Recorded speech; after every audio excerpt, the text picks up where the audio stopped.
অসমত এইকেইদিন বহুত কিবা কিবি ঘটনা ঘটি আছে গুৱাহাটী হওক আপাৰ আছাম হওক লোৱাৰ আছামৰ যিকোনো ঠাই হওক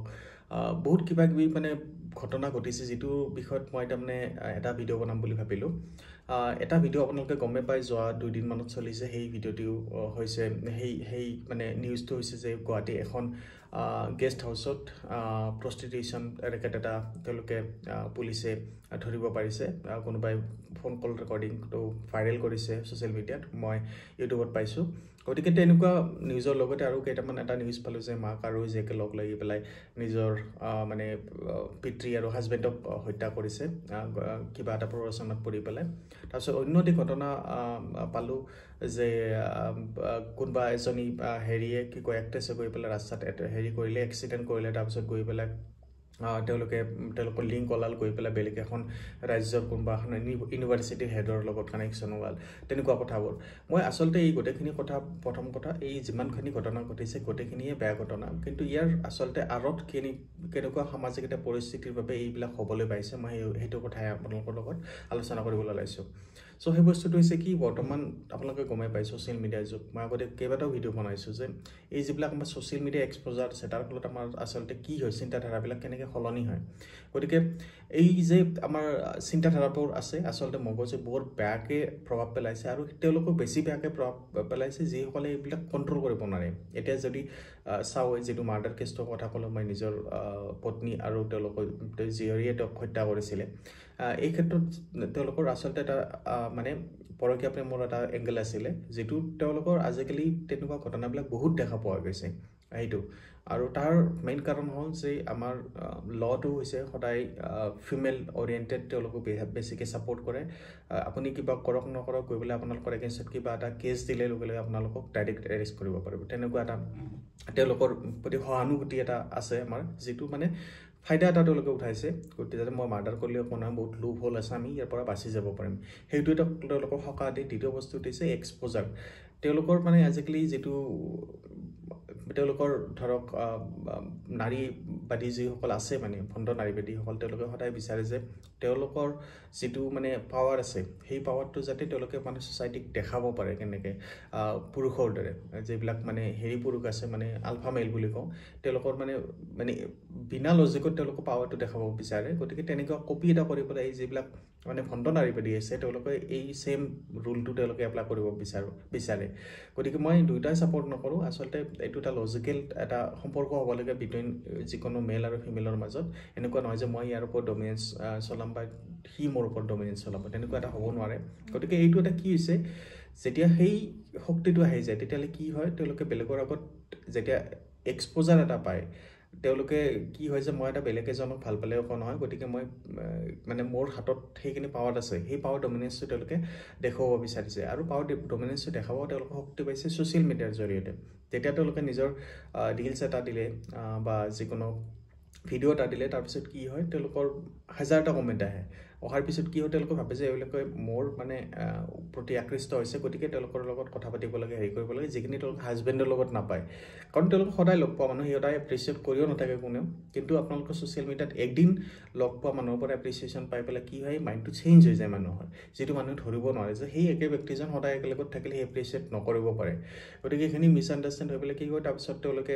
লাহে লাহে কথা পাতিব ধৰে তাৰপিছত এইবিলাক আপোনালোকৰ ল'বোৰ আছে যে বেলেগ এটা বিয়া হ'লেও একো কৰিব নোৱাৰে তেনেকুৱাবোৰ গতিকে তাৰপিছত কি হয় যদি সেইখিনি কিবা ক্ষেত্ৰত বাধা আহি পৰে মানে হাজবেণ্ডে গম পায় বা হেৰিয়ে গম পায় তাৰপিছত কি হয় তেওঁলোকে এনেকুৱা প্লানবোৰ কৰে আৰু লগতে যিবিলাক ব্যৱসায় আছে যিবিলাক প্ৰষ্টিটিউশ্যনৰ ৰেকেটৰ কথা ক'লোঁ মই প্ৰষ্টিটিউশ্যনৰ ৰেকেটটো এটা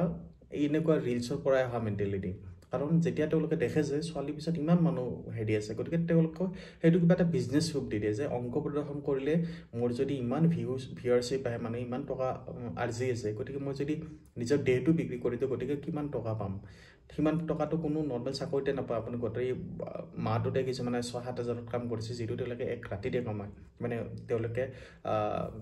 উপাৰ্জন কৰে গতিকে তেওঁলোকে ভাবে যে এইটো বয়সত মোৰ এইখিনি এনজয়মেণ্টো হ'ল আৰু মই টকাও পালোঁ কেইটামান আৰু যিটো মই শ্ব' অফ কৰিব পাৰোঁ শ্ব' অফ কালচাৰটো সেই ৰিলছৰ পৰাই আহিছে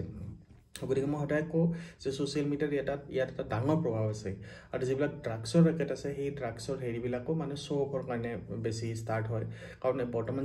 যিটো নৱপ্ৰজন্ম আছে তেওঁলোকে শ্ব' অফ কালচাৰ মানে পাবত যোৱা চিগাৰেট খোৱা মদ খোৱা এইবিলাক তেওঁলোকে কৰি পেলাই নহয় তেওঁলোকে দেখাই পেলাই ভাল পায় ঘূৰিলেও মানুহে আচলতে নিজৰ আনন্দমতে ঘূৰিব লাগে কিন্তু তেওঁলোকে সেইটো অকল যোৱাই নহয় ঘূৰি পেলাই দেখাব যে পাৰ্টি কৰিছে তেওঁলোকে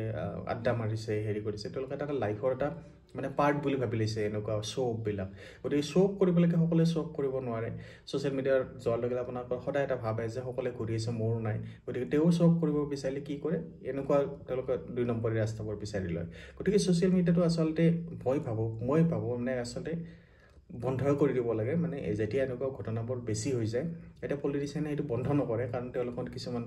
লাভ আছে মুনাফা আছে সেইটো নকৰে কিন্তু মই ভাবোঁ এই যিমানবোৰ ঘটনা ঘটি আছে মইতো আজিকালি গুৱাহাটীক মেক্সিকো বুলি কোৱা হৈছোঁ কাৰণ মেক্সিকো চিটিত এনেকুৱা মানে মানসিকতা মানুহবোৰ মানে কি সদায় এনজয়মেণ্ট কৰোঁ শ্বৰ্টকাট মানি লাগে অতি কম সময়ত আমি বেছি আনন্দ উপভোগ কৰিব বিচাৰিছোঁ সেই একে মেণ্টেলিটি আমাৰ গুৱাহাটী বা অসমৰ মানুহখিনিৰ মানে বৰ্তমান হৈছে গতিকে গুৱাহাটীত সেই এক্সপ'জাৰটো বেছি আকৌ কাৰণ এইখন এখন বিৰাট মহানগৰ বুলি কওঁ আমি গতিকে সেই বস্তুখিনি তাত মিছইউজ হ'বলৈ বেছি চান্স পাইছে গতিকে এই গুৱাহাটীখন মেক্সিকো যাতে নহয় মানে ড্ৰাগছ ভাং মদ চিগাৰেট ছেক্স ৰেকেটবোৰ যিমানবোৰ আছে এইবিলাক যিমান বেয়া বস্তু আছে সেইবিলাক আচলতে আমি চৰকাৰে চকু দিয়া উচিত মেক্সিকো নহওঁতে কাৰণ আমাৰ তাত সংস্থাপন বুলি ক'লে আচলতে সংস্থাপনৰ ব্যৱস্থা বহুত কম চৰকাৰে অলৰেডি ষ্টেপ লৈছে তাৰ কাৰণে মই ধন্যবাদ জনাইছোঁ কাৰণ বহুত 50,000 বা 1 লাখ চাকৰি দিয়া ইমান সহজ কথা নহয় ইমান কম টাইমত চৰকাৰী চাকৰি থাকক তাৰ উপৰিও চৰকাৰে পুনৰ ব্যৱস্থা লৈ আছে যে এডভান্টেজ এছাম লৈ গৈ পেলাই তেওঁলোকে নতুন বেলেগ কোম্পানী জব মানে মানুহক দিব যেতিয়া তেওঁলোকে সেই বস্তুবিলাক কৰিব তেতিয়াহ'লে মানুহবিলাকে এইবিলাক ঢাল নাখাব পাৰে মানে যেটো মানে কিছুমান ধৰক সংস্থাপনৰ বাবদ তেওঁলোকে এইবিলাক পদ বাছি লৈছে মানে কম টাইমতে পইচা হোৱা তেনেকুৱা টাইপৰ সেইবিলাক তেওঁলোকে নকৰিব পাৰে গতিকে চৰকাৰৰ সেইটো দায়িত্ব আছে লগতে আমি চৰকাৰকো সমৰ্থন কৰাটো দায়িত্ব যে অকল চৰকাৰী চাকৰিৰ পিছত আমি নদৌৰি পেলাই আমি এনেকুৱা বস্তুবিলাক চৰকাৰক সমৰ্থন কৰোঁ আমি এটা চকু ৰাখিম যে কেনেকৈ কৰে সেইটো কিন্তু এইটো এটা ভাল ডিৰেকশ্যন গৈ আছে বুলি মই এজক ভাবিছোঁ গতিকে এইখিনি আছিল গোটেই বেকগ্ৰাউণ্ডটো মই ভাবোঁ যে কিহৰ কাৰণে মেইনলি হৈছে ছ'চিয়েল মিডিয়া উপৰি আমাৰ যেটো অৰ্থনৈতিক দুৰৱস্থা লগতে আমাৰ চৰকাৰ গতিকে অসমৰ মানে আমাৰ মানসিকতা অসমত চলি কেনেকুৱা মানসিকতা হৈছে আমাৰ কম টাইমত আনন্দ লগা তেনেকুৱা সকলোবোৰ ইয়াত জড়িত আছে গতিকে এইবিলাকৰ ওপৰত আমি এক্ট কৰিবৰ সময় হৈছে গতিকে আমি ইয়াত চকু ৰখা উচিত আমাৰ অসমীয়া নাগৰিক হিচাপে চ' আজিলৈ ভিডিঅ'টো এইখিনি আছিলে আপোনালোকে কমেণ্টত জনাব কেনেকুৱা লাগিছে ধন্যবাদ